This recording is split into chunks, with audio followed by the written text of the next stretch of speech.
welcome to Fish on Fridays. I'm Al McCauley, and today I want to talk about one of the great and important saints of Catholic history. And unfortunately, she's one of the most misunderstood saints in our history, and that, of course, is Saint Mary Magdalene. Now, let me talk about the Magdalene part first. Magdalene means of Magdala. So Magdala is a city. It's a small fishing village right on the coast, the western coast of the Sea of Galilee. And it's a little bit north and east of Nazareth where Jesus grew up. So they were both Galileans, and they both were neighbors, essentially. Now, the Gospels list Mary Magdalene, they mention her 9 times, which might not seem like a lot, but it's right up there with the number of mentions that Jesus' mother Mary gets. So we know she's important to be listed 9 times. What's more is that scholars will tell us that of those 9 times she's listed with other people, and her name is first 8 of those 9 times, which again indicates her importance in the circle of friends that Jesus had. Mary, what we know of Mary is that she was cured of 7 demons by Jesus. In the beginning of Luke's Gospel, of chapter 8 of Luke's Gospel, we're told that Jesus cured Mary of 7 demons. Now, why is that important? Let's talk about demons. Back then in the ancient world, demons doesn't necessarily mean what we think it is today. Doesn't mean science fiction and she's possessed and, vomiting and all that kind of stuff that we see in movies. To be possessed with a demon, or to have demons back then, could have meant something as simple as she had some kind of spasm or some kind of illness that they couldn't understand. It might have meant she had some kind of a mental disorder, or she could have had some kind of demonic influence. We don't know, but we do know that in the ancient world, they don't have the medical technology and the understanding of science that we do. So things that they couldn't understand, like a spasm or like a facial tic maybe, which could be easily explained by science today. Back then, they had no idea of it, and so they called it a demon. They just took everything they couldn't understand and said it was a demon. Now, why is that important? It's important for a lot of reasons, not least of which that Mary Magdalene, who was cured of these 7 demons, we're told again in Luke 8, she was confused with an unnamed sinful woman that it was in the previous story of Luke chapter 7. This unnamed sinful woman, you may recall, is the one that came to Jesus and that broke open the ointment and anointed his feet with her tears and with this costly ointment and washed his feet with her hair. That woman is unnamed. She's in Luke chapter 7. Mary Magdalene's mentioned in Luke chapter 8 and having 7 demons. And right around the year 600 AD, the Pope at the time, Gregory the Great, assumed that those 2 women were one and the same and merged them.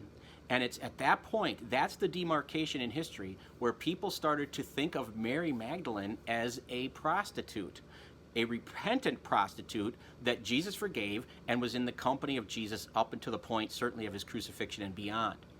What's interesting is in art, she's never depicted as a prostitute until that point. And unfortunately for Mary Magdalene, from the year 600, when Gregory the Great came out with this idea of Mary being a repentant prostitute, from 600 to our current time, there have been dozens and dozens, probably hundreds of paintings and depictions of Mary Magdalene as a prostitute in various modes of undress, with her hair down. That was always a clue right there, having your hair down. There's a monastic proverb that says a woman's hair is the net that snares the souls of men, which was kind of like an ancient way of looking at women as being provocative. So to have her hair being depicted in art was to show that she was somehow loose and somehow, like I said, a prostitute. In 1969, Pope Paul VI came out and said there's absolutely no evidence of this. Scripture does not say anywhere that Mary Magdalene was a prostitute. And the fact that Gregory the Great got this wrong at the beginning of the 7th century, we should forget all that. Unfortunately, like I said before, when you have almost 1,400 years of religious art that depicts her as a prostitute, that's pretty much indelibly stamped in the Western mind's psyche, right? That we know or think of her as such. But there's no proof of it whatsoever. So what's the upshot of all this? The upshot of this is, and this is the real takeaway, when Jesus rose from the dead, he appeared to Mary Magdalene. And in fact, she was the first person that was given any kind of direction as to what to do with that information. So when we talk about a disciple in Christianity, a disciple is someone who is a follower. Let's differentiate from an apostle. An apostle comes from the Greek word, and it means sent. Someone who was sent by the risen Christ. And Jesus tells Mary Magdalene, go and tell my brothers I've risen. She is the first apostle. In fact, the church rightly refers to her as the apostle to the apostles. We celebrate her feast day on July 22nd every year, and it's really important that we understand that if we think about her as a repentant prostitute, it can take away from her real importance as one of the most think about the gift that she got. Of all of the events in all of human history, the greatest event is the salvation of humankind that was won at the resurrection of Christ. And the first person to be able to tell of this, to know of it and to tell of this, the Gospels agree, was Mary Magdalene. What an absolute gift. What an important job she was given. And it's just sad that we somehow have reduced it to an improper or incorrect understanding of her sexuality.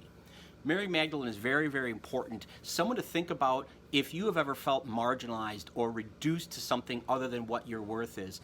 To pray for her intercession, to pray for her guidance. She knows, she's been there, she's done that. She's an important person for all of us to remember, to have courage despite all of those wrong labels that were given, to move forward and to be bold and strong in your faith in Jesus Christ.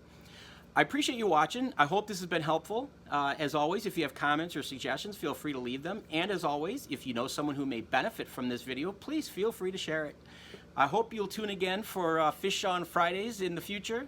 In the meantime, be good to each other, and God bless.